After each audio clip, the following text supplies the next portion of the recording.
अनुलेखन की process, transcription की इस प्रोसेस का क्या मैकेनिज्म है, आज इस वीडियो में हम चर्चा करेंगे। प्रोकैरियोट्स में ट्रांसक्रिप्शन किस तरह से होता है। तो बेटा आप लोग रेप्लिकेशन की प्रोसेस बहुत अच्छे से पढ़ चुके हो। अब अनुलेखन क्या होता है। अनुलेखन यानी ट्रांसक्रिप्शन, ट्रांसक्रिप्शन एक ऐसी प्रोसेस होती है जिससे डीएनए से एमआरएनए का फॉर्मेशन होता है।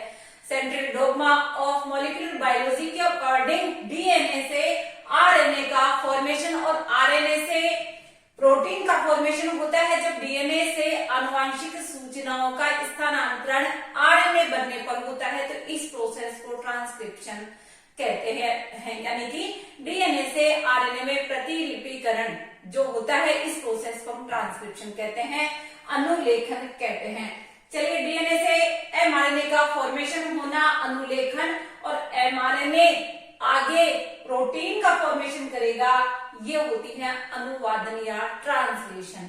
Central dogma of molecular biology, जैसा कि वैज्ञानिक फ्रांसिस क्रिक ने प्रपोज किया था कि डीएनए से आरएनए बनता है और आरएनए से प्रोटीन का फॉर्मेशन होता है।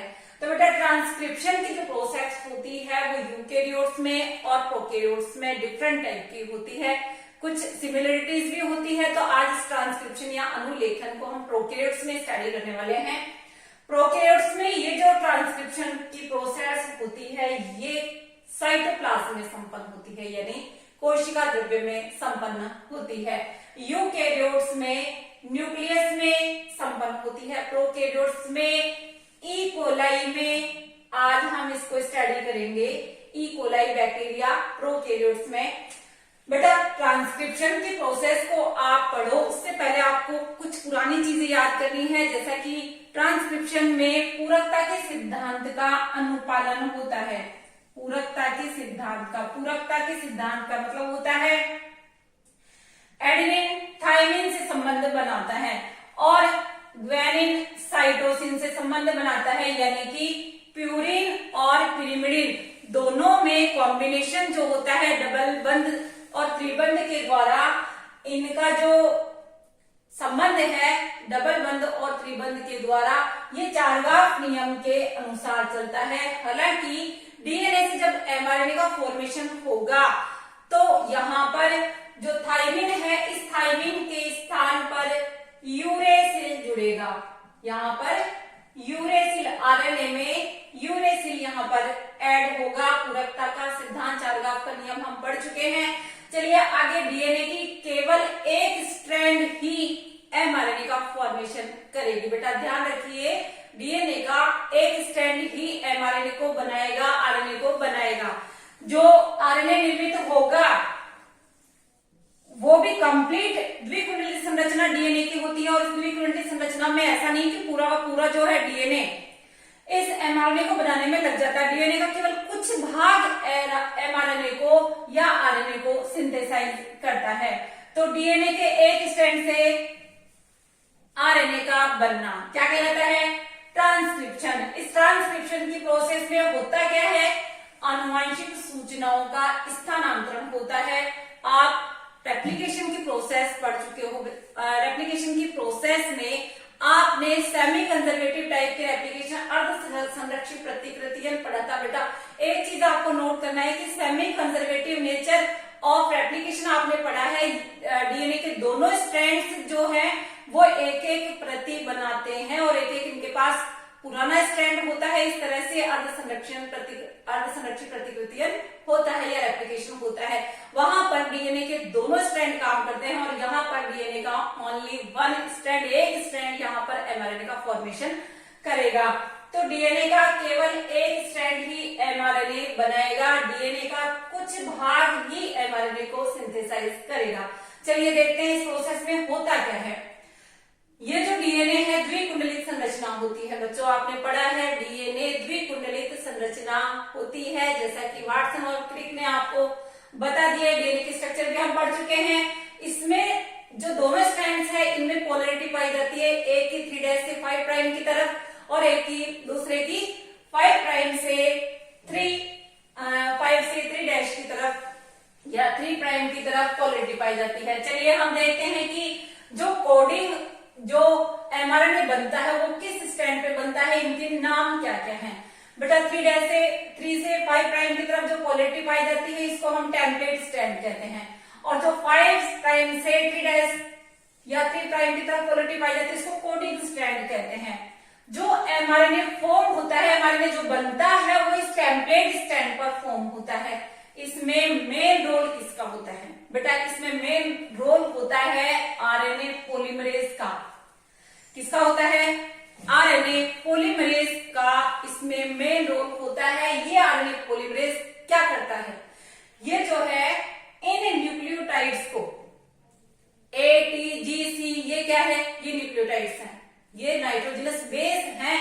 इनके कॉम्प्लीमेंटरिटी का पूरकता का सिद्धांत, जो पूरकता का सिद्धांत यहाँ लागू होता है, तो आप देख रहे हो कि इसका कॉम्प्लीमेंट्री ये स्टैंड है, ये जो है 3 से 5 प्राइम की तरफ और ये 5 से 3 प्राइम की तरफ। तो बनने वाला mRNA होगा, वो बनने वाला mRNA इस कोडिंग स्टैंड के जैसा होगा। ये जो कोडिंग स्टैंड है टेम्पलेट स्टैंड के अपोजिट ये बनने वाला है, तो ये कोडिंग स्टैंड के समान mRNA का फॉर्मेशन होगा। इस प्रोसेस में सबसे पहले डीएनए की अनबाइंडिंग होगी, डीएनए ओपन होगा, और इसकी जो 3 ट्रांसक्रिप्शन यूनिट्स हैं उनका यहाँ पर रोल होगा। चलिए ये पूरी प्रोसेस पढ़े, उससे पहले आपको कुछ ये समझना है कि डीएनए के दोनों स्ट्रैंड्स क्यों नहीं mRNA को ट्रांसक्रिप्ट करते हैं या अनुलेखित करते हैं। बेटा डीएनए के यहाँ पर 2 स्ट्रैंड है, फिर एक स्ट्रैंड से ही कैसे बनता है mRNA।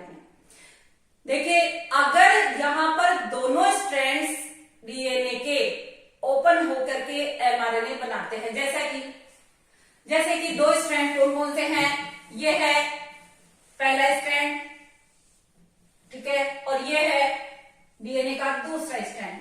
यदि इन दोनों से mRNA सिंथेसिस होता है, इस स्ट्रैंड पर भी mRNA सिंथेसिस होता है और इस पर भी mRNA सिंथेसिस होता है, तो इनसे क्या होगा, आगे प्रोटीन बनेंगे, डिफरेंट टाइप के प्रोटीन बनेंगे, क्योंकि इनकी नाइट्रोजनस ये जो श्रृंखलाएं बनी हुई है डिफरेंट टाइप की है, तो इनसे बनेगा प्रोटीन, ये अलग टाइप का और ये अलग, 2 प्रोटीन बन गए।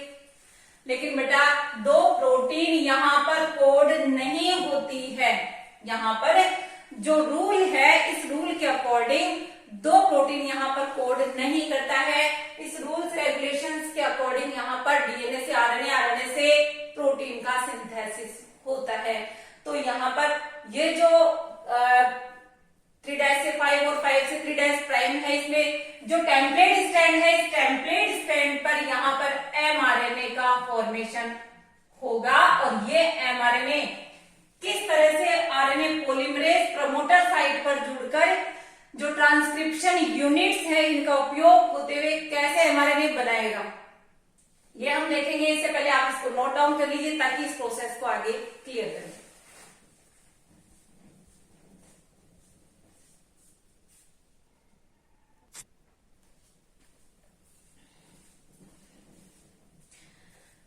चलिए देखते हैं कि इसके लिए कौन सा एंजाइम रेस्पॉन्सिबल होता है जो कि इस प्रोसेस को कंप्लीट कराता है। मैंने आपको बताया आरएनए पॉलीमरेज, ये प्रोकैरियोट्स के केस में कंप्लीट प्रोसेस के लिए रेस्पॉन्सिबल है। बेटा ये ध्यान रखिए कि जो प्रोकैरियोट्स में एमआरएनए फॉर्मेशन हो रहा है, इसकी कंप्लीट प्रोसेस के लिए आरएनए पॉलीमरेज एंजाइम रेस्पॉन्सिबल है। डीएनए डिपेंडेंट आरएनए पॉलीमरेज इसको कहा जाता है क्योंकि ये एमआरएनए का फॉर्म बनाएगा। एमआरएनए को डीएनए डिपेंडेंट क्यों कहा जाता है? डीएनए डिपेंडेंट आरएनए पॉलीमरेज इसलिए कहा जाता है क्योंकि डीएनए की हेल्प से ये जो है एमआरएनए का फॉर्मेशन करता है। इसलिए डीएनए डिपेंडेंट आरएनए पॉलीमरेज, इसकी जो डायरेक्शन होगी आरएनए पॉलीमरेज की, एमआरएनए बनाएगा, ये किस दिशा में बनाएगा? 5 प्राइम से 3 प्राइम, क्योंकि आपने पढ़ा है दोनों स्ट्रैंड्स जब ये ओपन होंगे तो इनमें स्ट्रैंड्स को आप देख रहे हो 3 प्राइम से 5 प्राइम, 5 से 3। ये जो टेम्पलेट स्ट्रैंड है इसकी पोलैरिटी है 3 से 5। इस स्ट्रैंड पर एमआरएनए फॉर्म होगा, इसके अपोजिट होगा कोडिंग स्ट्रैंड की तरह की इसमें पोलरिटी आएगी। तो 5 प्राइम से 3 प्राइम दिशा में एमआरएनए, जो न्यू एमआरएनए यहां बन रहा है उसकी डायरेक्शन क्या हो जाएगी, इसके अपोजिट 5 प्राइम से 3 प्राइम की तरफ। समझ में आ रहा होगा आपको।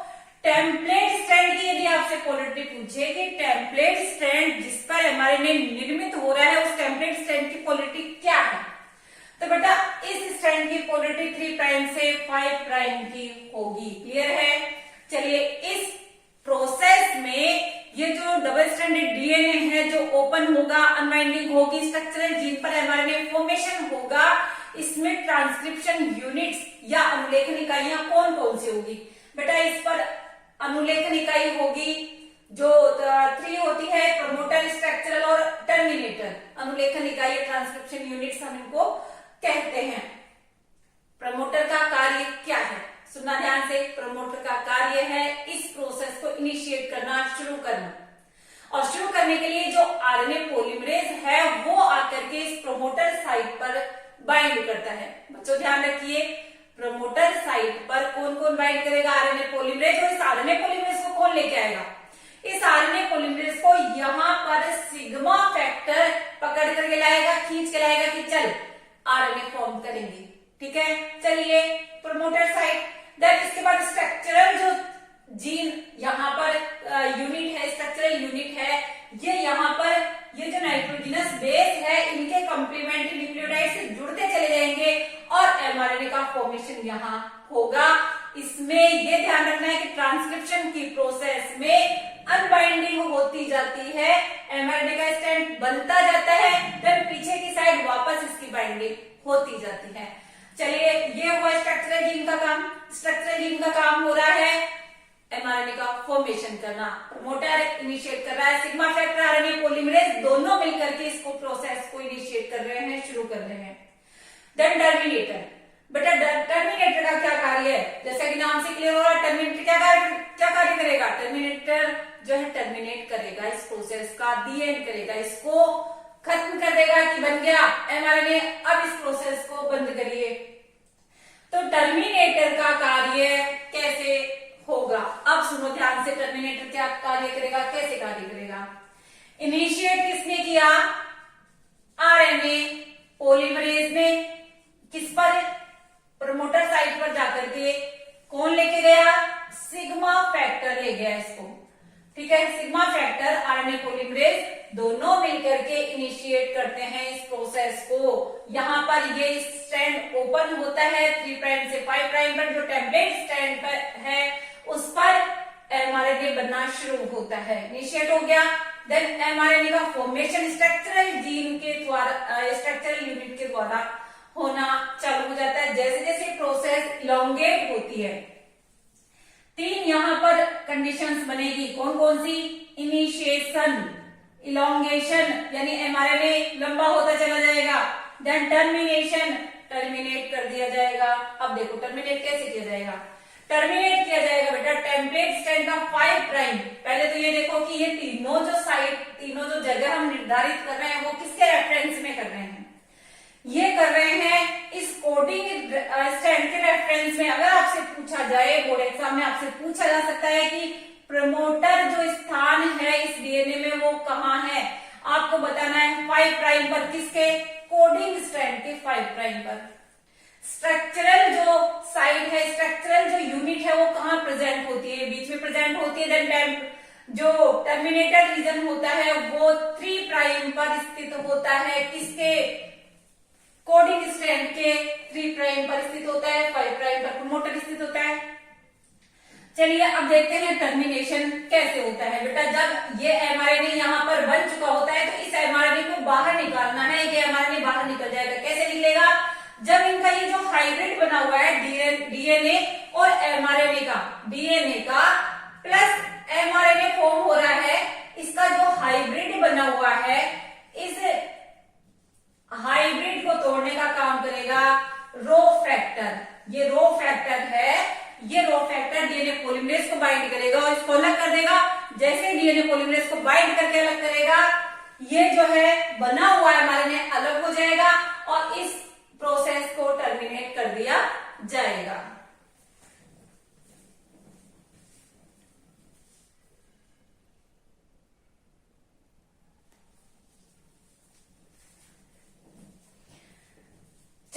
समराइज करते हैं कि आरएनए पॉलीमरेज और सिग्मा फैक्टर्स किस तरह से ट्रांसक्रिप्शन की प्रोसेस को कंप्लीट करता है। वापस से एक बार हम देखेंगे।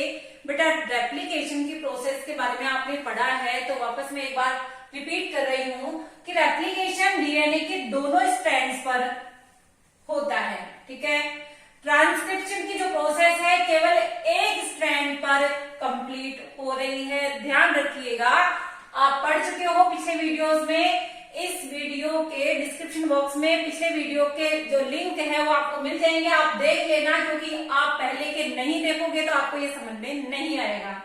चलिए, ट्रांसक्रिप्शन की प्रोसेस केवल एक स्ट्रैंड पर हो रही है। डीएनए कंप्लीट डीएनए काम नहीं आ रहा है, यहाँ पर डीएनए का केवल एक सेगमेंट काम आ रहा है। इस प्रोसेस को कंप्लीट करने में डीएनए का एक छोटा सा सेगमेंट काम आ रहा है। आगे देखिए, इस कंप्लीट प्रोसेस का इनिशिएशन कैसे हुआ, दीर्घीकरण कैसे हुआ और कैसे टर्मिनेशन हुआ। एक समराइज रूप में वापस आप देखिए, बैक्टीरिया में, प्रोकैरियोट्स के अंदर बेटा ध्यान रखिए आरएनए पॉलीमरेज सिंगल टाइप का होता है जो सारे प्रोसेस को कंप्लीट करवाता है, जबकि यूकैरियोट्स में हम अगले वीडियो में पढ़ेंगे कि किस तरह से आरएनए पॉलीमरेज फर्स्ट, सेकंड और थर्ड अपना रोल टीआरएनए, एमआरएनए और आरआरएनए को बनाने में करते हैं और प्रोटीन निर्माण उनसे किस तरह से होता है। अब आप देखिए, वापस एक समराइज कर रहे हैं हम कि इनिशिएशन कैसे हुआ। आरएनए पॉलीमरेज और सिग्मा फैक्टर प्रमोटर साइट पर जाकर के जुड़ते हैं और ट्रांसक्रिप्शन को शुरू करवाते हैं। स्ट्रक्चरल जीन आरएनए बनाना चालू करता है। इसमें न्यूक्लियोटाइड्स बेस पेयर्स है, आकर के जुड़ते चले जाएंगे। ये जो है डबल स्ट्रैंडेड कंडीशन है वो डीएनए की ओपन होती जाएगी। जैसे जैसे ओपन होगी आगे नाइट्रोजनस बेस जुड़ते जाएंगे और पीछे से वापस बाइंडिंग होना चालू हो जाएगी। चलिए आगे, यहाँ पर जैसे एमआरएनए बनेगा, लास्ट के स्टेप में जाके टर्मिनेशन होगा। एमआरएनए बन गया होगा, आरएनए पॉलीमरेज इसका बहुलकन को उत्प्रेरित करता जाएगा। टर्मिनेशन की प्रोसेस में क्या होगा, जैसे यहाँ पर आरएनए फॉर्म हो गया, आरएनए पॉलीमरेज के द्वारा टर्मिनेशन की प्रोसेस में यहाँ पर रो फैक्टर आरएनए पॉलीमरेज को बाइंड करेगा और आरएनए पॉलीमरेज को अलग कर देगा। और जो हाइब्रिड बना हुआ है डीएनए और एमआरएनए का, इस हाइब्रिड को बेटा अलग कर देगा, एमआरएनए को बिल्कुल अलग कर देगा। इस तरह से एमआरएनए का स्ट्रैंड फॉर्म हो जाएगा, डीएनए से आरएनए निर्मित हो जाएगा। तो प्रोकैरियोट्स में ये जो पूरी कंप्लीट प्रोसेस आज आपने पढ़ी, जिसमें आरएनए पॉलीमरेज ने जो कि रेस्पॉन्सिबल होता है डीएनए डिपेंडेंट आरएनए पॉलीमरेज, इसके द्वारा ये ट्रांसक्रिप्शन प्रोसेस कंप्लीट हुई। डीएनए के तीनों भाग आपने प्रमोटर साइट, स्ट्रक्चरल साइट और टर्मिनेटर साइट, इसके बारे में आपने देखा।